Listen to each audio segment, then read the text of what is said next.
Assalamualaikum warahmatullahi wabarakatuh. Perkenalkan, nama saya Bella Aryani, moderator dari kelompok 5 yang akan mempresentasikan materi yang berjudul Analisis Laporan Keuangan. Untuk memenuhi tugas dari Bu Mega Tanjung Hapsari selaku dosen pengampu manajemen keuangan. Berikut ini adalah nama-nama anggota dari kelompok 5, yaitu yang pertama Muhammad Bayuni Am. Selanjutnya saya sendiri, Bella Aryani, Siti Khairunisa, Fernandia Wahyuniar, yang terakhir Rini Nur Aini. Tadi adalah anggota-anggota dari kelompok kami. Langsung saja, materi yang akan kita bahas yaitu 1. Pengenalan laporan keuangan, rasio-rasio posisi keuangan, cara menganalisis laporan keuangan, dan masalah-masalah dalam analisis laporan keuangan. Untuk mempersingkat waktu, kita akan langsung saja masuk ke materi yang pertama, yaitu pengenalan laporan keuangan.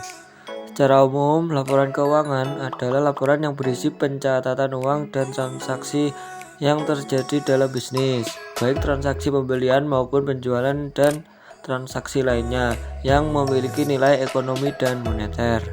Jenis-jenis laporan keuangan. Ada 5 jenis laporan keuangan utama perusahaan lengkap beserta jenis dan fungsinya sebagai berikut. 1. Laporan laba rugi. Yang kedua, laporan arus kas. Yang ketiga, laporan perubahan modal. Yang keempat, laporan neraca. Yang kelima, catatan atas laporan keuangan. Fungsi laporan keuangan untuk bisnis yaitu 1. Untuk menilai kondisi usaha. 2. Sebagai bahan evaluasi. 3. Bentuk pertanggungjawaban perusahaan. Rasio posisi keuangan. Rasio keuangan adalah salah satu metode analisa keuangan yang digunakan sebagai indikator penilaian perkembangan perusahaan dengan mengambil data dari laporan keuangan selama periode akuntansi. Fungsi rasio keuangan ada 5, yaitu 1. Mengetahui optimasi keuangan. Kedua, melihat efektivitas manajemen operasional. Yang ketiga, melihat optimasi penggunaan aktiva. Yang keempat, melihat tingkat kesehatan keuangan dalam perusahaan. Dan yang terakhir, yang kelima, yaitu acuan untuk menganalisa kemampuan perusahaan untuk berkembang. Kemudian jenis rasio keuangan ada 4, yaitu 1. Ratiostability ratio atau rasio laba. Yang kedua, liquidity ratio atau rasio hutang jangka pendek. Yang ketiga, solvency ratio atau rasio hutang. Yang keempat, yaitu activity ratio atau rasio aktivitas. Cara menganalisis laporan keuangan. Analisis laporan keuangan adalah suatu proses penelitian laporan keuangan beserta unsur-unsurnya yang bertujuan untuk mengevaluasi dan memprediksi kondisi keuangan perusahaan atau badan usaha dan juga mengevaluasi hasil-hasil yang telah dicapai perusahaan atau badan usaha pada masa lalu dan sekarang. Tujuan dan manfaat analisis laporan keuangan. 1. Untuk mengetahui posisi keuangan perusahaan dalam suatu periode tertentu, baik harta, kewajiban, modal maupun hasil usaha yang telah dicapai untuk beberapa periode. 2. Untuk mengetahui kelemahan-kelemahan apa saja yang menjadi kekurangan perusahaan. 3. Untuk mengetahui kekuatan-kekuatan yang dimiliki. 4. Untuk mengetahui langkah-langkah perbaikan apa saja uang perlu dilakukan ke depan yang berkaitan dengan posisi keuangan perusahaan saat ini. 5. Untuk melakukan penilaian kinerja manajemen ke depan apakah perlu penyegaran atau tidak, karena sudah dianggap berhasil atau gagal. 6. Dapat juga digunakan sebagai pembanding dengan perusahaan sejenis tentang hasil yang mereka capai. Manfaat analisis laporan keuangan. Dari faktor internal, yang pertama pengelola atau direksi dan manajemen. Laporan keuangan memberikan informasi yang digunakan dalam pengambilan keputusan, evaluasi usaha yang sedang berjalan, melakukan budgeting, dan kontrol internal. 2. Karyawan. Karyawan Anda akan tertarik dengan informasi keuangan yang terkait dengan stabilitas dan profitabilitas perusahaan. Sedangkan dari faktor eksternal, yang pertama ada investor atau owner. Investor atau owner berkepentingan dengan informasi yang berhubungan dengan risiko yang terkait dengan investasi modal. 2. Pemberi pinjaman. Pihak yang memberi pinjaman berkepentingan dengan informasi yang menunjukkan kemampuan perusahaan membayar hutang beserta bunganya dengan tepat waktu. 3. Supplier. Pihak supplier dan pemberi hutang jangka pendek lainnya berkepentingan dengan informasi yang menunjukkan kemampuan perusahaan membayar hutang jangka pendeknya. 4. Pelanggan. Pelanggan memerlukan informasi yang berhubungan dengan kelangsungan perusahaan, terutama pelanggan yang melakukan kerjasama jangka panjang. Pelanggan yang loyal membutuhkan hubungan jangka panjang dan langgeng. 5. Pemerintah. Bagi pemerintah, mereka dapat menilai kemampuan perusahaan dalam membayar pajak. Metode dan teknik analis diantaranya yaitu 1. Analisa internal.